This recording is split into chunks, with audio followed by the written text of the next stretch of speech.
pagpapapresko dito! Sa labas, kaya tara at magpa-cool tayo ngayong summer. Ang ibibida namin sa inyo ni Kaloy ha today, masarap na pampalamig, nagiging ice kahit walang ref at kahit walang kuryente. O, di ba? Tipid, tipid. Paano kaya nangyayari yun? Ang gagawin lang kalugin! So, pinakalog lang talaga siya. Cool ka lang ngayong summer sa pakalog na ice pops, mga kapuso. Alright!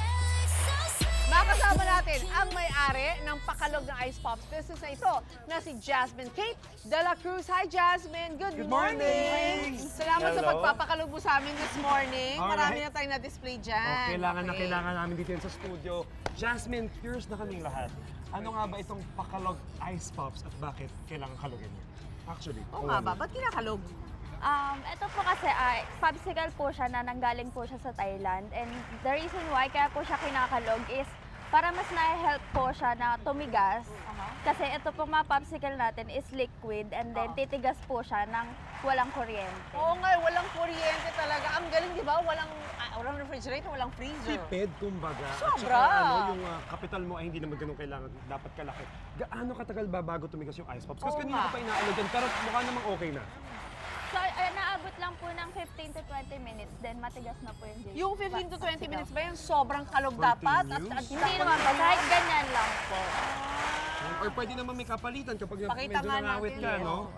So kunyari, yan na, nag-freeze na yan. Within 15 to 20 minutes, ilalagay na lang konti ng tubig para yung sa mag-loosen sa loob. Then you can pop Uy! it out like so. There This you go, is that's chocolate. Ay, ba, ano ba chocolate mga, flavor. ano ba mga flavors meron ka? Aside Meron from pa chocolate? tayong blue lemonade. Ayan, yan, makikita natin. Sige, turo lang natin. Yan, ano yan? Blue lemonade. And then, the green And is? Uy, ang dami, ang colorful buko niya. pandan. Buko pandan. So you have 3 flavors pala Yes. available today or iba pang flavors on Meron pa regular pong, days? sa ibang araw po, meron pa po tayong ibang flavors na available. Oh, marami. So kailangan talaga eh. Piliin You know mo what? kung gusto mo. Justin, I wanna show, before I taste itong chocolate, kasi ito na ang gusto ko, subukan ko pa ulit magpaalog kasi parang effort din Nakakaliw. siya eh. At may sound siyang ginagawa. Actually, nakaka-refresh Ay, yung ano ayun, niya. oh. Yung sound ng yelo, parang kang gumagano'n sa baso. So 15 minutes muna po ako mga kapusong gagawin ito.